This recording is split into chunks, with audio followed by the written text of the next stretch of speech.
everybody? Ope here, Ope Gaming, and I don't know. Yeah, you're not listening on that. Sorry. Let me get this one closer.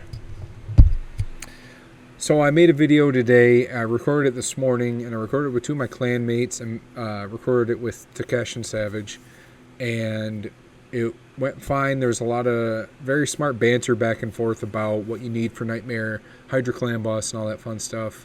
And sadly, I didn't have my OBS set up to record the sound that comes from my desktop, so you can't hear them at all throughout the entire video. So I'm gonna have to scrap it, and I'll just come back here in a little bit and show you the results of the runs and just kind of break it down real quick. Okay, thanks, guys. All right, well, hey, welcome back, everybody. So this was my Nightmare Hydra Clan Boss team. As you can see, I did about 38.13 mil. When I had Takesh and those guys on, Takesh and Savage, the team was a bit different. Instead of this Duchess, I had Lady Kimmy. And I could have one-keyed with it with better luck. But the luck ran out and we only did like 32 mil. So we were 4 mil short, roughly, of getting that top chest one key. So Takesh had actually made a suggestion that Duchess Lolo 2 should be in there. It makes the run safer. And he was 100% right. That Head of Wrath is no joke on Nightmare. He will lambast you into oblivion. So I end up going with Mithrala, Chris, Duchess, Ugo, Royal Guard, and Geomancer. Mithrala lead because she gives you 80 accuracy extra, and you need a minimum of 400 accuracy to land your debuffs in Nightmare Hydra. Alright? And another thing about Nightmare Hydra, you need a minimum of 500 resistance to resist the Head of Mischief when he tries to steal buffs. And the only 3 people that have that level of resistance are right here. My Mithrala, between her accuracy she has and the resistance she has built in, she has about 1,000 resistance, essentially. Krisk has just over 500. Duchess Level 2 has like 680 something. Or no, this one I think is 623, but still more than enough. She's my faster one. And as you can see, I'm using a lot of perception gear. I'm using a lot of speed gear. I'm using some stone skin on Krisk with protection, I think is that one. I have resistance speed on her, accuracy on my Ugo, and I have relentless on my Royal Guard. And he did a lot of work. He turned and turned and turned after another. It was pretty crazy. So I'll just go and show you the stats for that team here quick. Let's see. We'll take a look at Mithrala first. Obviously, if you've been doing Hydra for a while, you've probably finally gotten your Mithrala. So yeah, like I said, around 1,000 resistance. She's 254 speed. Good stats for survival. She's not built to hit. She's really just...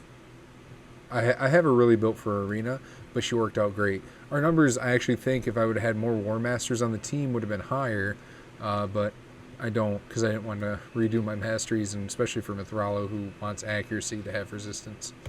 Here's my Krisk. I have one piece of refresh gear on him. Everything else is like multiple rolls and accuracy and resistance, and he's got good defense. Put him in a resistance banner. His total stats, 514 resistance, 404 accuracy, 3.4k defense, 71,000 HP. And as you can see, I have him in the protection gear. I got 3 pieces of that, which pushes us up to 12% speed. So it's like having a little speed boost there. And I have perception gear on him for some accuracy and speed. And 1 piece of stone skin because it went triple accuracy and there was speed on it. So, I mean, that's 44 accuracy on 1 piece. I couldn't pass that up. And sadly, it's 5-star, but man, could you imagine if that was 4-star? I have him in an HP chest with speed, resistance, and accuracy because that's all I was looking for. In his masteries, I've brought him all the way down here to unshakable for resistance because I really needed to hit that resistance cap or that threshold for Hydra. And yes, he has to be fully booked out. Krisk, honestly, is the MVP of Hydra. He is the best Hydra champion. Krisk is your carry for the entire game. He goes everywhere and anywhere. You can put him in any dungeon. You can put him in any arena team, and he's going to shine. You can put him in a clan boss team, and he will shine. I shouldn't say that. There's some clan boss teams I guess he wouldn't shine in. Essentially, any non-unkillable team, he's going to really shine in. So, let's see. Who else? We had my Duchess, my first one. As you can see, she's pretty fast at 280, 3k defense, 66,000 HP. She has 627 resistance. You don't need accuracy on her, but mine does. This is my Duchess that I have built for Arena. She has one piece of reaction gear. And her masteries, again, all the way down to unshakable. And she is fully, booked out. And she was essential because she kept pulling Royal Guard back up. And she helped with her passive Ethereal Ways. Increases the damage take from AoE abilities by 25%. That Head of Wrath hits hard. I could have done this without her, but it would have been a lot harder. Essentially, putting Duchess, Mithrala, and Krisk into the team as the 3 supports, and then having 3 whatever else, it makes it an easier run. Like almost, I shouldn't say a no-brainer, but it gets pretty close. And now for the epics, we're going to talk about my first Geomancer. I have him in Perception and Regen. I was using him for a long time on Bommel, and that's why he's over 250 speed and the accuracy and the resistance that he has. He would benefit more from more defense. I would like to give him to like 3.5k and some more HP. Sadly, I just don't have that. And we have him all the way down here to War Master. Geomancer is great against Hydra. He's one of the best damage dealers for Hydra, right up there with Ninja and the max HP guys. But that was the one I used for this run. And then we will look at my Ugo. Is this? Nope, wrong Ugo. This Ugo is the one we used. I ended up putting a different banner on her. She used to have another refresh banner here. And I had triple refresh across the board, and she would just proc that all the time, and it was great. But we have her at 263 speed, 3.3k defense, 61,000 HP. That's her good for Nightmare. And she's at 388 accuracy. Now, I remember I was telling you need at least 400 on Nightmare. Well, with the lead ability of Mithrala,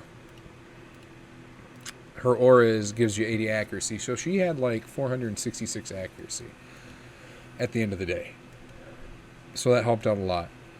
This aura will help you a ton. If you don't need anything for speed or HP, and you just need your guys that you were using for Brutal to land their debuffs on Nightmare, throw your Mithrala in first place and just let it rip, because she does an amazing job.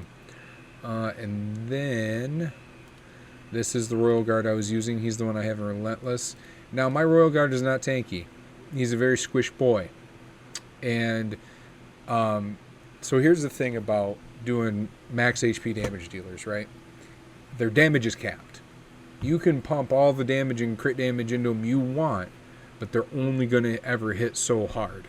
So probably the best thing to do, which I've seen a lot of other people do, is they give them defensive stats, and they'll give them accuracy.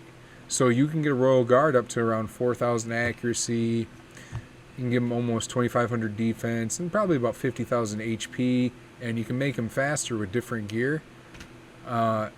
And with 100% crit rate and probably 200% crit damage, and he is still going to do the same amount of damage as he's doing now.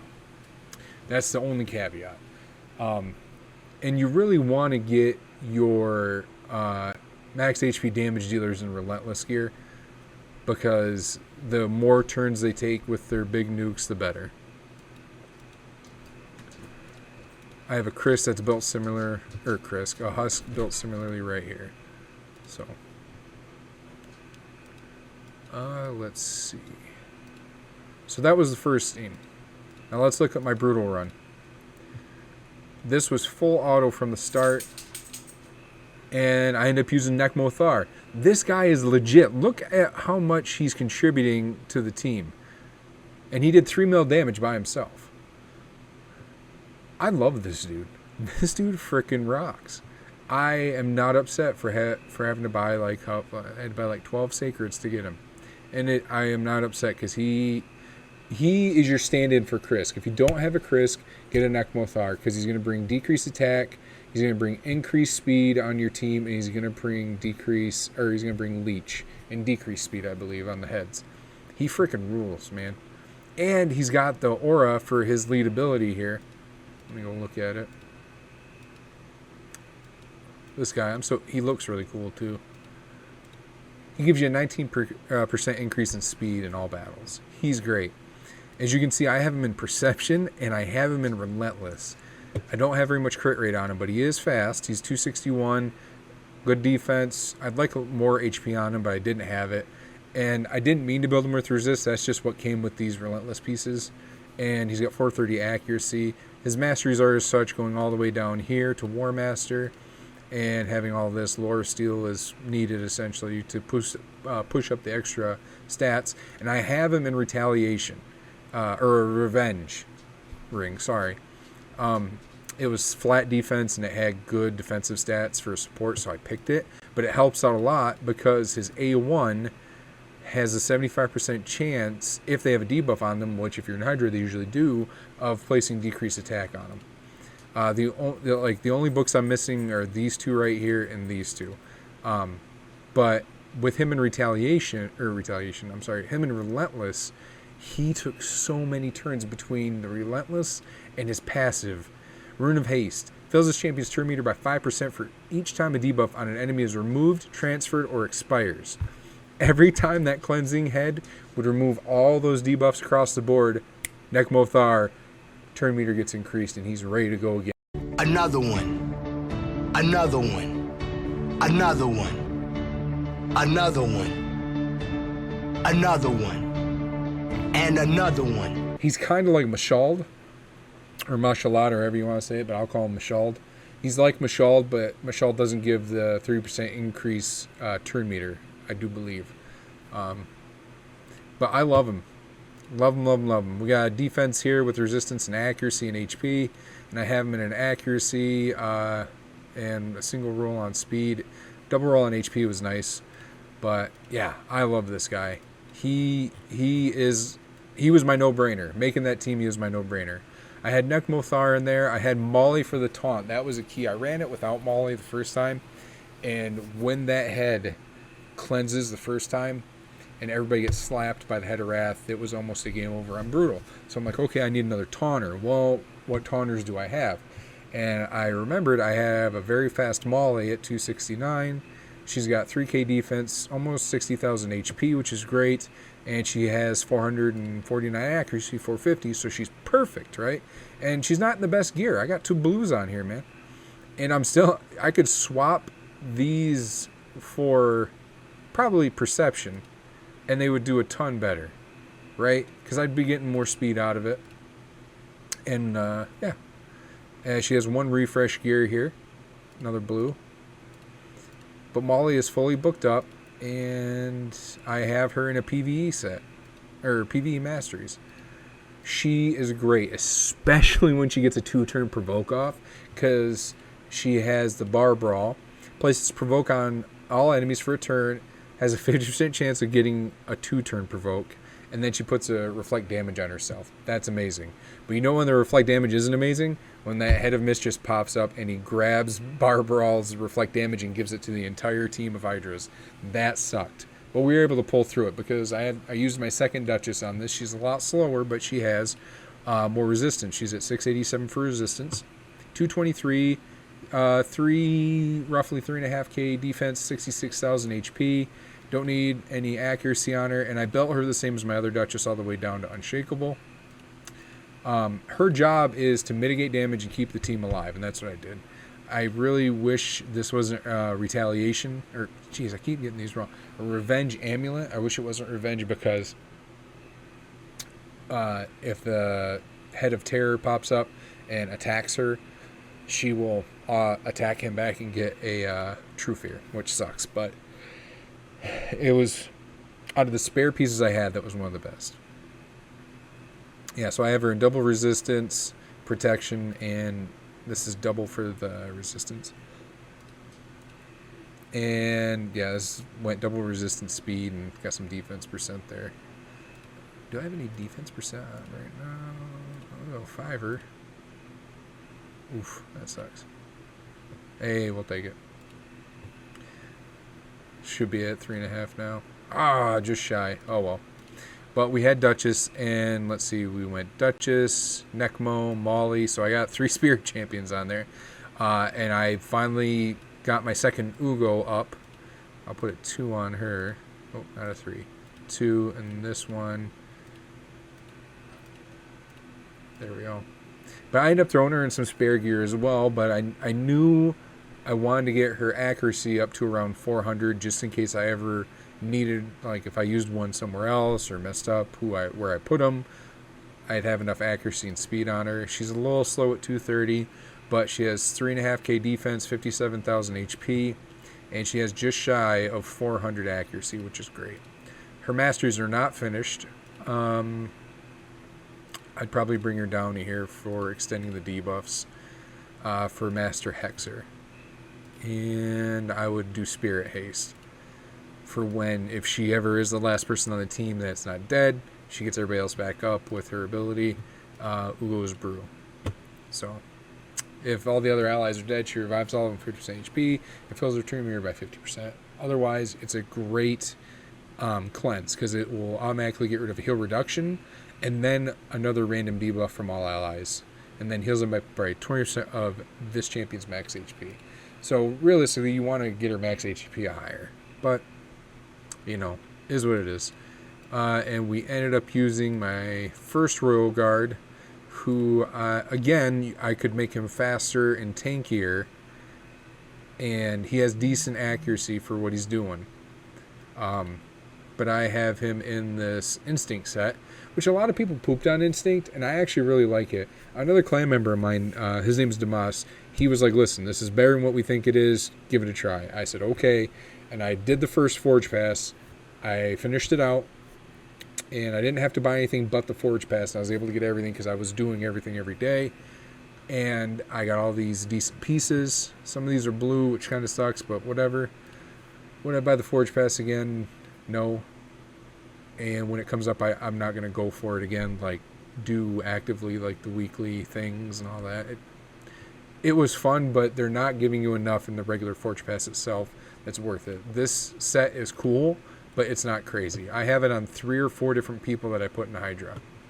But again, he's built all the way down to War Master. And if you're planning on doing Nightmare or Brutal Hydra, you can really just take the damage stats down from this guy.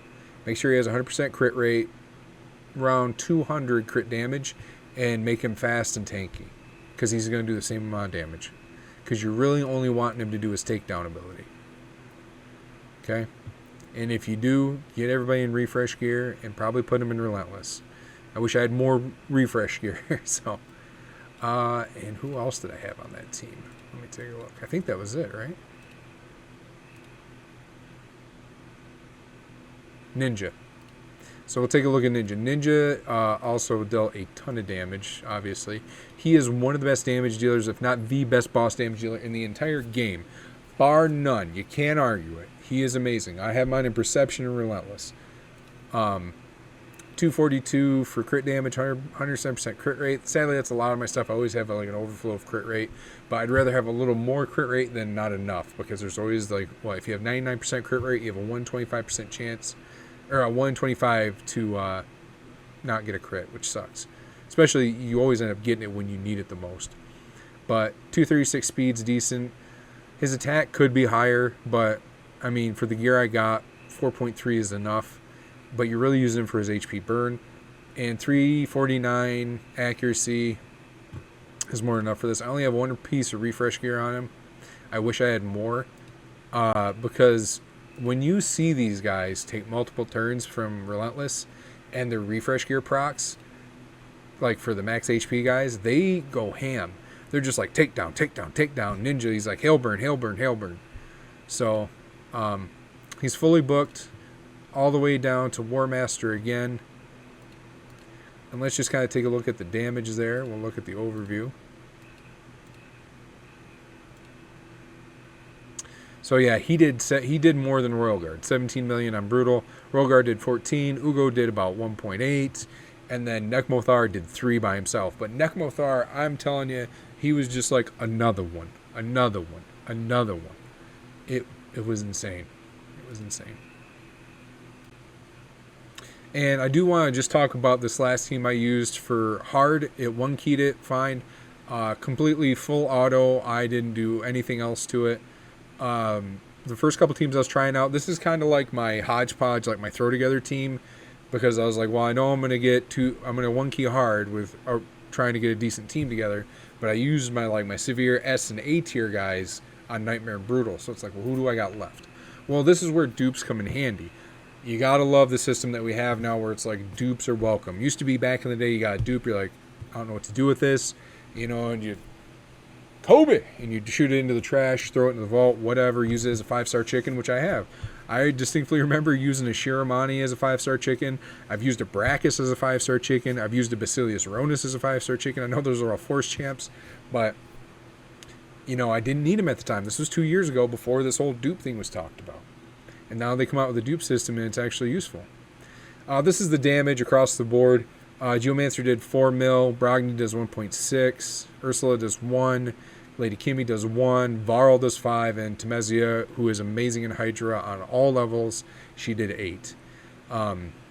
Seeing these two, I have an instinct as well. Temezia instinct perception because you want her to land the HP burn. And she brings a decreased defense on her A1. That's a 100% chance if they're under an HP burn. So let's just kind of look at these guys too. So that's my second Geomancer. And I have him in the lead to give us some more survivability. So we'll just start with how they had him in order. This is Mr. 2. He's in deflection. Go ahead, I'm listening. What's that? Yeah, why is he in deflection? For Bommel. There's a funny ability with anybody that has a passive ability that redirects debuffs before they're placed when you put them up against Bottle. Yumiko, Rio, Perception Gear. Those are the 3 I know about. They can redirect Bobble's bombs back at him, and he takes damage from himself. He's essentially like the stop hit. Why are you hitting yourself? Why are you hitting yourself? Why are you hitting yourself? I have him in retaliation, Judas, revenge pieces because I want him to constantly keep attacking to keep putting out this decreased accuracy. This is really for Bommel, but it works fine for Hydra until the Head of Terror pops up, and then you're like, I really wish I didn't put this on this guy. But you can essentially use this deflection to your advantage in that situation as well, where he deflects the True Fears back to the Head of Terror, and the Head of Terror doesn't take him, but it gets gets redirected from your guy. But I have him in an accuracy with a double speed. We got double accuracy here on HP. Yeah, that's probably better. You got flat defense here, which is when you're looking for rings for supports, you want flat defense unless they're an HP based support. And if they're doing damage, but you want flat defense and then rolls in HP or defense, right? It makes sense. You want your support to live. The longer they live, the more buffs they put out, or the more debuffs they cleanse, or the more buffs they strip, or whatever they're doing, resin your team. They can do it longer if they live longer, and it makes the run more successful. But nothing fancy. It's just resistance, accuracy, speed. Speed. This is all I have for deflection, so those deflection pieces are a bit poopy. But HP percent chest, accuracy, speed with accuracy, HP percent speed accuracy, and this is my only speed boost for deflection, so I had to take what was given. And again, he comes all the way down here to War Master. He's fully booked out. Ooh, that scared me. I thought those last 2 weren't there. Geomancer's great for all levels of Hydra, but he really shines from hard to Nightmare. And the next one was Brogni. Let's look at my Brogni. Now, I have quite a few Brognis, and I've very much considered lately just smushing them together, because I could +3 this Brogni right now, and he would be a monster powerhouse, and I'm considering it, but it is what it is.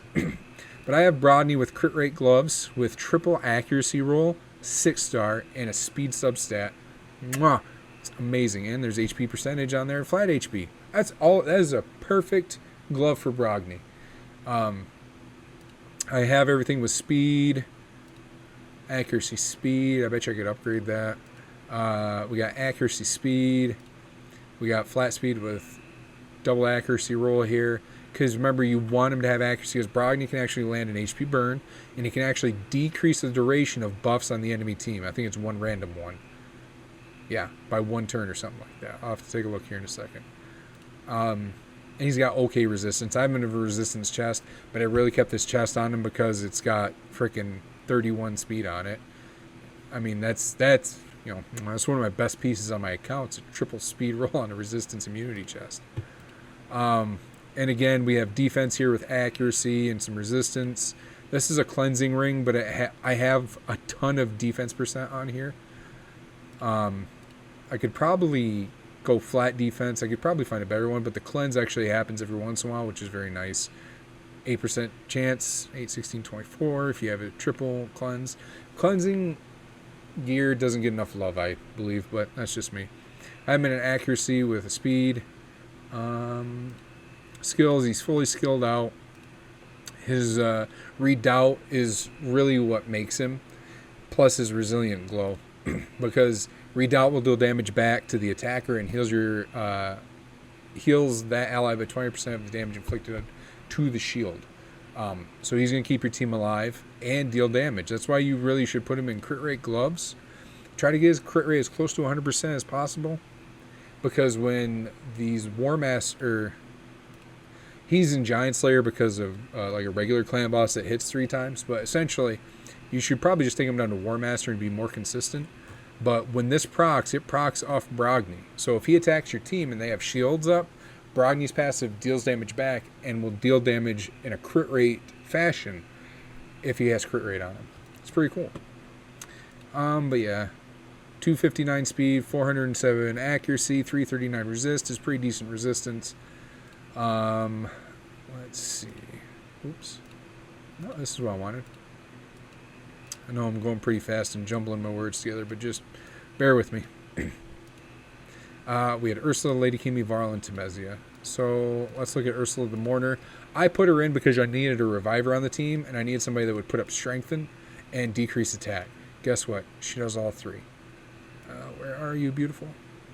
Right there. And she has a speed lead in Doom Tower. That's actually pretty high. But again, she's really... I wish I had her defense up to around 3k. That's the only regret I have on her, maybe a little faster. But she's really only there just to put decreased attack and strengthen up on the team. This wasn't even fully leveled up. I didn't know about. If I'd known about that, I'd level it up. Kind of embarrassing. But you want her to put Waves of Grief, increases attack on your team, decreases attack on their team. Right? And then Requiem revives all your allies to 7% HP and turn meter by 50. Gives everybody increased defense and strengthen for 3 turns. That's great. And I have her going down here to a War Master. Ursula is top notch in Hydra. The next one was Lady Kimi. We'll take a look at her real quick. Lady Kimi is one of the best control champs for Hydra, and one of the best control, probably if not the best control champ in the game for her abilities. This doesn't work against Hydra, but it's good again in Arena. Flurry of Petals is what you want to use, and so is Spirit Flux. It gives decreased accuracy and speed on the Hydra, especially when Head of Mischief is up. It'll decrease his accuracy and make him slower. It's amazing, must have. And her Spirit Flux is great too. So if you have that very tanky head, I can't remember his name, he'll attack everybody and then give ally protection to the Hydra heads, and he gives reflect damage on himself. Lady Kimi goes after him and strips everybody of the one buff they have and replaces it with block buffs and gives your team increased accuracy and increased speed. It's very good. And Imperius is good too. Whenever this champion places a debuff on an enemy, decreases their turn meter by 5%. Whenever this champion or an ally receives a debuff, fills their turn meter by 5% for each debuff received. So she actively helps your team go faster. And she was on the team with Nekmothar, or not Nekmothar, but if she was on the team with Nekmothar, it would have just been like a roller coaster snowball, man. Let's see. And we'll talk about Varl, who is... I feel like I'm the champion of Varl. I think this guy is amazing in Hydra. And again, I talked about Damas earlier in the video. Damas was like, listen, Varl is better than everybody gives him credit for. Nobody's doing videos on him in Hydra. Can we talk about it? And I said, sure. And I did that video, and I loved it. Varl is one of the best Hydra DPS in the game. As you can see, I have mine in Cruel and Instant gear, and he's got triple refresh on. Why is that? This is why. Mass murder. Every time he uses an ability, he increases his attack for the rest of the fight by 10%, stacks up to 100%. It resets each round, but with Hydra, there's no rounds. Alright? It's just, he just keeps building and building. He's like a snowball with a bunch of like dirty syringes in it. You know, you don't want to catch this guy, but he'll catch you. He also gives out a decreased attack and a weaken on his A2. And this ability hits so hard, it's dumb. Will attack an enemy, ignores 30% of their defense, and decreases their max HP by 50% of the damage inflicted. Places block damage on him if he kills somebody. That doesn't happen in Hydra because decapitating a head doesn't count as killing for some reason. This heals him by 30% of the damage inflicted. But, I mean, he'll attack everybody and 100% chance to place weaken and decrease attack for 2 turns. On those enemies who receive a weakened debuff. So they have to take the weaken first, then they get decreased attack. I wish this clause wasn't here. I wish he just did both. Not to mention he really looks badass. He's got some kind of scar here. Maybe he had like he had gallbladder or appendix surgery. He's already going to ignore 5% of their defense. And with this, he's ignoring 35% of the defense. I didn't take him into Helm Smash or anything because you don't want that here. He's fighting big bads. Those are the bosses. I'm going to call them big bads. He's fighting big bads, so he's going to need War Master. He doesn't do triple hitters. You got to go War Master. That's essentially how you have to look at things. I love Varl. No regrets with Varl. Temezia. So, funny story about her. The 10 times I was going for Temezia. I needed points. I think it was for the Helicath fusion. I think it was the event. So I summoned, and I got her on my last Void Shard. And I was like, oh, a surprise, but a welcome one, or whatever that Star Wars meme is. But I have her in Perception, and I have her in some of my best Instinct gear. I wish her attack was higher, but I also wish her defense was higher too, because she is very squishy. That's the sad thing about these DPS. They have to have very good supports to keep them alive, to keep them in the fight. She has about 318 accuracy. With Lady Kimmy on the team, that goes up to 468 accuracy. Makes it perfect. Her speed is 227. She's decently fast. I know I have 11% over on crit rate, but that's just how that worked. Her crit damage 230. I wish that was higher. She is nuts. This is her passive. Whenever an ally receives a freeze, has a 50% chance of replacing it with a burn. This debuff cannot be blocked or removed. Whenever an ally is under an HP burn debuff, this champion is immune to stun, sleep, freeze, fear, true fear, provoke, and petrification. That's great. You can use her in Bommel. If your team has HP burn on him, he can't stun them. That's awesome. But this is like the piece de resistance. She attacks everybody. Booked up has 100% chance of placing HP burn for 3 turns. That's a long time. Has 100% chance of placing stun on targets with 50% turn meter or more, and she has a 100% chance of placing a decreased speed on them with targets less than 50% turn meter. She's great in Spider. She's great at a lot of places, but this is where she deals a ton of damage. I have gotten her up to 700 to 800,000 hits on decapitated heads with Burning Regret. Attacks an enemy 1 time. Damage increases by 40% for each active HP burn, stacks up to 400%.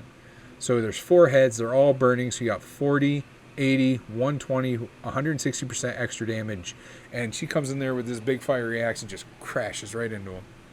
And it also has a 100% chance of decreasing the target's turn meter by 15%, and decreases the target's turn meter by an additional 15% for each active HP burn debuff in battle. She's amazing in Spider 25. She's great in Hydra. She rocks. I love her. And that was it for the showcase here, guys. Thanks for tuning in. I'm sorry I'm a bit long in the tooth here. And I'm sorry, Savage and Takesh, if you ever end up watching this. That the video had to get cut because I didn't have desktop sounds going. But I love all of you, and I want you to have a wonderful day. Take care of yourselves.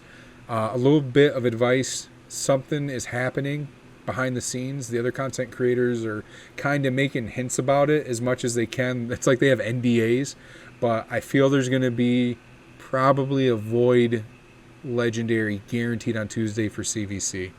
They're going to try and milk us for all we're worth. like they did this last weekend. And I have something to say about that in another video I'll probably put out tomorrow on Monday, about how we didn't get straight string deals for this last 10 times. This was an amazing weekend for 10 times, but the string deals, if you were lacking, were predatory more so than usual. But I'll talk about that later. But have a wonderful day. Take care of yourselves. Go outside, breathe some fresh air. All right. And I'll catch everybody in the next one.